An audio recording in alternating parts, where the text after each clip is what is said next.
Hey guys, how we doing? How we doing? I'm just out on a walk. This water cycle keeps getting better here. For some reason, we're in the right spot this year. It's been a long time.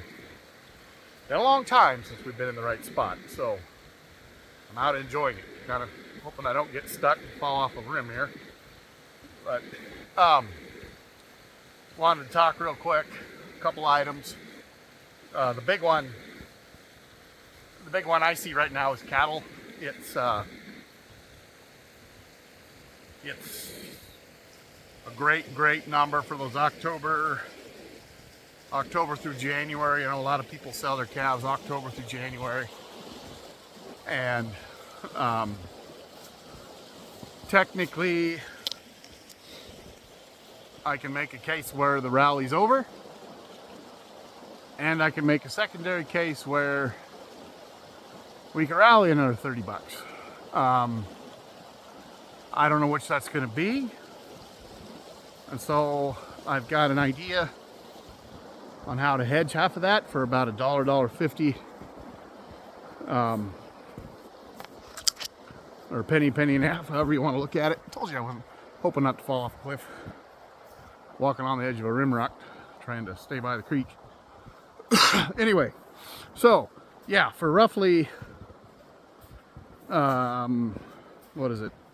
Less than $1,000 a contract, we can. I'm recommending hedging half of the next fall's calves. So I think it's better to do it yourself versus an RP contract right now. We're too far out on RP, so the price is too expensive. So I can't really give you the mechanics of what I'm wanting to do and how I'm going to do it on this channel, because that'll get me in all kinds of violations with the NFA and the whatnot, so we just won't do that. So, but I will explain it in an email or on the phone, whatever you want. Just call if that you're, those cattle. If cattle's a big part of your operation, let's talk. It's like $15 weed. It's like, okay, we're here. Let's make sure we keep it as best we can. So, anyway, lots to talk about. Hard to focus on where I'm walking and do this at the same time. I know what you're thinking. Well, why are you walking? Anyway, sorry. So yeah, I definitely want to watch the cattle. It's people are seeing that now. I think we're $5 or $6 off the highs on the October contract, but that's still really good money. And this economy, people say, well, cattle shouldn't drop because their numbers are so good. Well, a couple things to point out. One is the index. The futures are already pricing in $40 over the index. So if they're going to be that high over the index, $30, $40, there's no sense. I mean, that shows you how far the cash has to go. So, let's just eliminate some of that risk is what I'm saying. So, and with what I'm talking about, using options to hedge that, if the market does go and continue on up another 25, 30 bucks, we lose $1 of it or $1.50 of it with our hedge, but we haven't locked anything in. We still have the cattle. So we gain on the other side, and we can repeat that process the next time. So worth paying attention to. So I'll have my phone on all week. I think I will be traveling later half of the week, I hope. But no, we will have time to talk. So love to pencil it out and go through it. I think it's a decent move. So, but yeah, things that are going to bite the cattle market would be like, this economy I do not trust in the least. I don't feel like people have any money. There's lots of signals out there on that. Some signs on the trucking side. There's lots of layoffs coming.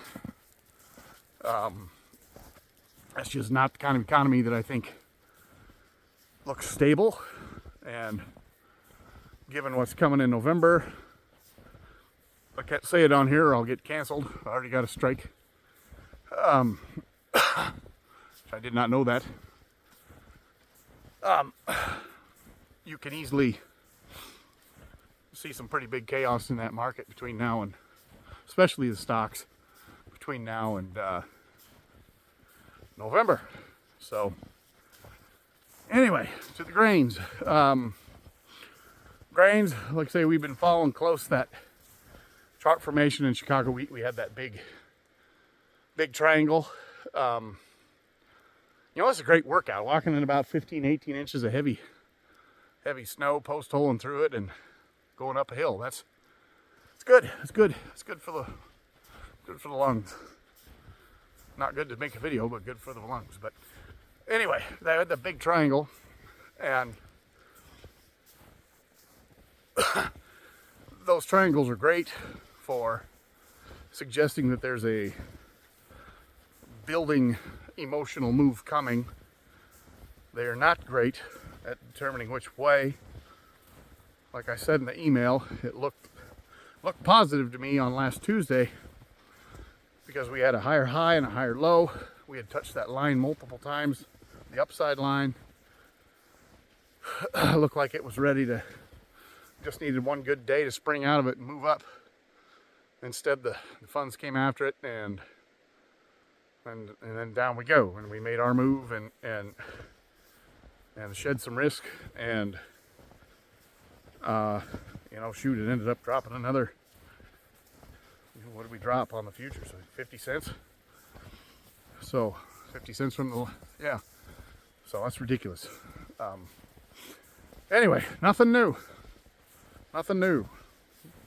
So you've got this hedge fund position. It's just huge. Record for the time of year, record aggregate, corn, beans, wheat records, you know, in aggregate, which tells me we haven't even planted the crop yet. People are making their decisions what to plant right now. You've had a very anomalous weather in the central and eastern half of the country. You know, little to no snow, little to no ice. Very warm.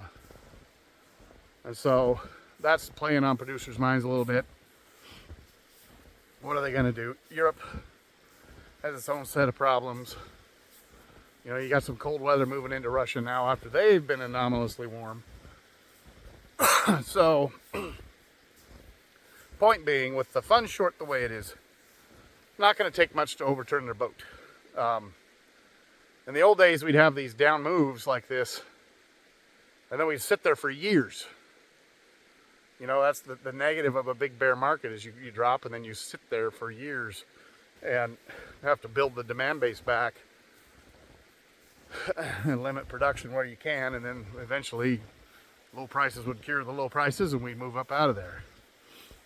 Now we're dealing with a different animal, reason being the funds.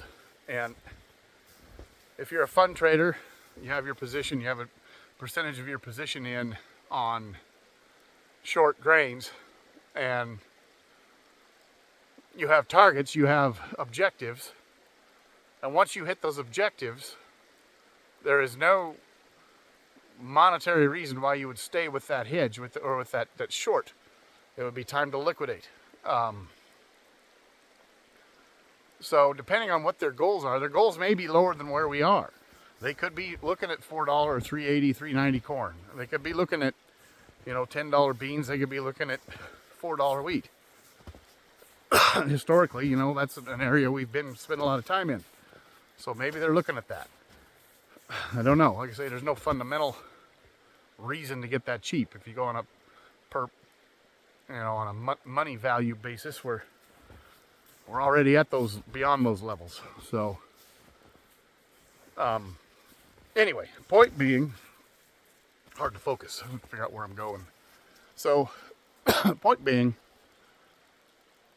if they're done selling, whenever they get done selling, they're going to start to cover. They're not going to just sit on that position and roll the short ahead and capture the carry. One, there is no carry.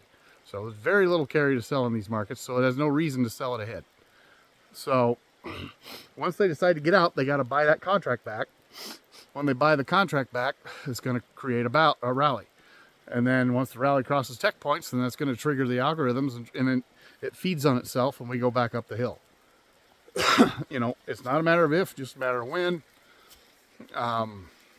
We can't hold forever, which is why we shed some risk last week. And storage and interest is no joke this year. We can't screw around with that.